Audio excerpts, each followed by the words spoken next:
ભાવનગરના Datha police station વિસ્તારમાં પોલીસે દારૂબંધી સામે મોટી કાર્યવાહી કરીને એકસાથે 2 ગુનાઓ દાખલ કર્યા છે। પોલીસ કોન્સ્ટેબલ દિગ્વિજયસિંહ સરવૈયાની ચોક્કસ બાતમીના આધારે પોલીસે ઊંચડી ગામના સરપંચના પુત્ર સહિત 4 આરોપીઓ પાસેથી 5,05,786 રૂપિયાની કિંમતનો વિદેશી દારૂ અને વાહન સહિતનો મુદ્દામાલ જપ્ત કર્યો છે। પ્રથમ કેસ પીથલપુરથી ગોપનાથ આવવાના રસ્તે નવા રાજપરા ગામના પાટિયા પાસે વાડી વિસ્તારમાં પોલીસે એક ઇકો ગાડીને આંતરીને ચેક કરી હતી। આ ગાડીમાંથી ઊંચડી ગામના સરપંચના પુત્ર જગદીશભાઈ લક્ષ્મણભાઈ ખેર સહિત સહદેવભાઈ વિક્રમભાઈ કાછેલા રહે ઊંચડી અને પ્રકાશભાઈ વાલજીભાઈ ગોહિલ રહે મંગેડાને ઝડપી પાડવામાં આવ્યા હતા।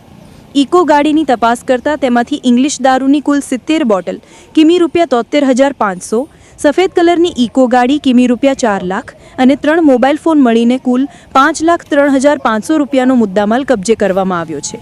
બીજો કેસ આ ઉપરાંત પોલીસે ઊંચડી ગામના કલ્પેશભાઈ વિક્રમભાઈ કાછેલાના ઘરે રેડ કરતા તેના કબજામાંથી ઇંગ્લિશ દારૂની 4 બોટલ કિમી ₹2,286 મળી આવી હતી, જેનો પ્રોહી મુદ્દામાલ કબજે કરવામાં આવ્યો છે।